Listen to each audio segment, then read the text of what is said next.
हे जे ABC juice आहे ते दिवसातून 1 ग्लास जरी तुम्ही प्यायलात तरी तुम्हाला जी दिवसभराची जी इम्युनिटी हवी असते ती एका ग्लासामध्ये आपल्याला मिळू शकते। आपण सगळ्यांसाठी वेळ देतो, फक्त स्वतःसाठी ज्यावेळी वेळ द्यायचा असतो त्यावेळी आपल्याला अजिबात वेळ नसतो। मग हे जर 1 ग्लास जर तुम्ही ज्यूस प्यायला दिवसभरामध्ये तर तुम्हाला खूपच फायदाकारक होऊ शकतं। तुमच्या घरात लहान मुलं असतील किंवा वयस्कर माणसं असतील त्यांना पण हे जर ज्यूस दिलात तर त्यांना पण खूप लाभदायक ठरतं। चला मग व्हिडिओला वेळ न घालवता सुरुवात करू। नमस्कार, सोनाली रेसिपी अँड टिप्समध्ये आपलं खूप खूप स्वागत आहे। इथे मी ABC ज्यूस बोलली आहे।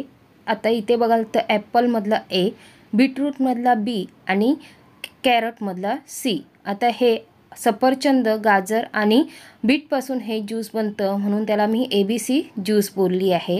आता C म्हणजे विटॅमिन्स भरपूर असलेले म्हणजे आवळे आणि त्याबरोबरच हे लिंबू।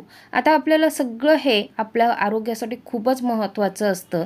काही वेळा आपल्याला सलाड करून पण खायला वेळ नसतो, मग असं झटपट ज्यूस बनवून जर प्यायलात तर चांगलंच होतं। आता इथे मी आवळे घेतले आहेत। या अगोदर मी आवळ्यांचा वर्षभर टिकवण्याचा व्हिडिओ टाकला आहे, तो तुम्ही बघितलात नसाल तर। आवळ्यांचे असे छोटे छोटे तुकडे करून घ्यायचे आणि त्याच्यामधली जी बी आहे ती काढून टाकायची। आवळ्याच्या सीझनमध्ये जेवढे आवळे मिळतील तेवढे आपल्या आरोग्यासाठी चांगले, कारण केसांसाठी खूपच उपयुक्त असतात। नुसते जर आपण आवळे नाही खाऊ शकलो तर असं ज्यूसमध्ये टाकून तर आपण ज्यूस पिऊ शकतो। इथे मी 2 ग्लासांसाठी 2 आवळे घेतले आहेत। एक गाजर घेतलं आहे, पण गाजर मी अख्खं घेणार नाही आहे कारण थोडं थोडं करणार आहे। गाजर मी कापून घेते, त्याची साल काढून टाकते आहे। साल काढून टाकायची आणि तुकडे करून घ्यायचे। असे छोटे छोटे तुकडे केल्यामुळे मिक्सरला पटकन बारीक होतं आणि ज्यूस पण चांगलं निघतं। आता काही वयस्कर माणसं असतात किंवा लहान मुलं असतात, त्यांना असे तुकडे जर करून दिले तर ते खायला बघत नाहीत किंवा त्यांना खायला जमत नाही, त्यावेळी असं जर ज्यूस करून दिला तर त्यांना पण खूप फायदा होतो। आरोग्यासाठी एकदम हे ज्यूस उपयुक्त ठरतं। इथे मी बीट पण कापून घेते, बीटाची साल काढून घ्यायची आहे। बीटचा जो देठ आहे तो आपण कापून टाकायचा आहे। मधोमध मी कापून 2 तुकडे करून घेते आहे आणि हे ज्यूस वगैरे जे करतात ते ताजोताज करून प्या, शिळं करून ठेवू नका। ह्याचा जो देठ आहे वरचा तो पूर्णपणे काढून टाकायचा, त्याच्यामध्ये खूप असं माती वगैरे लागलेली असते आणि ह्याची पूर्ण साल अशी काढून घ्यायची। बीटची साल अजिबात ठेवायची नाही। या अगोदर मी बीटची कोशिंबीर पण टाकली आहे, नक्कीच बघा, ती पण खूप फायदाकारक आहे। आणि ह्या सीझनमध्ये भाज्या अशा चांगल्या फ्रेश असतात, त्यावेळी नक्कीच खायच्या आपण किंवा असं ज्यूस करून नक्कीच प्यायचं। याचे पण मी असे छोटे छोटे तुकडे करून घेते आहे। सध्या मार्केटमध्ये सफरचंद पण चांगली फ्रेश येत आहेत। आता इथे मी अर्ध सफरचंद घेतलं आहे, त्याच्या ज्या बिया आणि बाजूचे देठ आहेत ते पूर्णपणे कापून टाकले आहे। इथे मी सफरचंदाची साल वगैरे काढली नाही आहे। काही लोक म्हणतात साल काढून खायची, पण असं ज्यूस करताना साल वगैरे नाही काढलात तरी चालेल। ह्याचे पण मी बारीक तुकडे करून घेते आहे।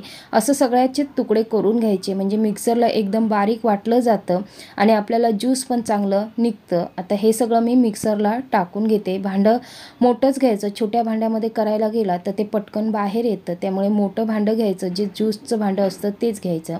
आता हे जे सगळं उरलेलं आहे ते मी असंच एअरटाईट डब्यामध्ये भरून ठेवणार आहे। इथे गाजर आणि बीट आणि इथे जे सफरचंद आहे ते कापलेलं आहे, थोड्या वेळाने काळं पडतं म्हणून मी लिंबू चोळून यावर ठेवते, म्हणजे त्याच्यावर बॅक्टेरिया पण जमा होत नाही आणि सफरचंद आपलं काळं पण होत नाही। ज्यावेळी दुसऱ्या वेळी आपल्याला सफरचंदाचं आणि ज्यूस बनवायचं असेल त्यावेळी हे नक्की करू शकता। त्यामुळे असं एअरटाईट डब्यामध्ये भरून ठेवायचं, 1 ते 2 दिवस हे वापरू शकता। आता ह्यामध्ये मी काळं मीठ टाकलं आहे। इथे साखर वगैरे अजिबात वापरायची नाही। आधी नुसतंच मी हे मिक्सरला बारीक वाटून घेतलं आहे। यामध्ये जर तुम्ही ताबडतोब पाणी घातलं तर सगळं बाहेर येतं आणि वाटलं जात नाही। अर्ध ग्लास मी इथे पाणी घालून घेते आहे आणि पुन्हा एकदम बारीक याची पेस्ट करून घेते आहे। इथे बघाल तर छान असं बारीक वाटलं गेलं आहे। असंच ज्यूस हवं तुम्हाला, जर नुसतंच तुम्हाला प्यायचं असेल तर हे ज्यूस असंच प्यायला तरी चालेल, थोडं पाण्याचं प्रमाण वाढवून। पण काही वेळा काय होतं, मुलांना ज्यावेळी अशी ज्यूस वगैरे द्याल तर ते चोता लागतो आणि मग ती प्यायला बघत नाही, कंटाळा करतात। त्यावेळी असं मी चाळणीवर हे पूर्णपणे गाळून घेते आहे। आता तुम्ही म्हणाल हे गाळून घेतल्यानंतर ह्याची जीवनसत्व राहिली नाहीत, असं नाही। हा जो लगदा आहे तो पिठामध्ये मळून आपण याच्या पुऱ्या किंवा चपाती, पराठे पण करून खाऊ शकतो। जेव्हा हे ज्यूस मी स्वतःसाठी करते त्यावेळी हे असंच पिते, मी पूर्ण गाळत नाही। आणि मुलीला द्यायचं असेल त्यावेळी हे पूर्ण मी गाळून घेते, कारण मुलांना खरोखरच ते ज्यूस जर पूर्ण प्लेन करून दिला तरच ती पितात. असं जर जाडसर असेल तर प्यायला बघत नाही, कारण त्यांचं म्हणणं ज्यूस म्हणजे पातळच असतं. आता पूर्णपणे गाळून घेतलं आहे. आता हे मी ग्लासमध्ये ओतून घेते आहे. 2 माणसांसाठी एवढ्या साहित्यामध्ये खूप छान होतं हे ज्यूस. आणि 30 वयाच्या नंतर आपल्याला खूप असे प्रॉब्लेम होतात, रक्त कमी होतं किंवा हातपाय दुखणे किंवा काही वेळा अशक्तपणा वाटतो, त्यावेळी हे ज्यूस नक्कीच दिवसातून एकदा तरी प्यायचं. आपली काळजी घ्यायला दुसरं कोण नसतं, आपणच घ्यायची असते. आता हे ज्यूस मी ग्लासमध्ये काढून घेतले, त्यामध्ये मी अगदी अर्धा लिंबूचा रस टाकला आहे. जर तुम्हाला हातपाय दुखत असेल किंवा लिंबू ज्यांना सहन होत नाही त्यांनी नाही टाकला तरी चालेल.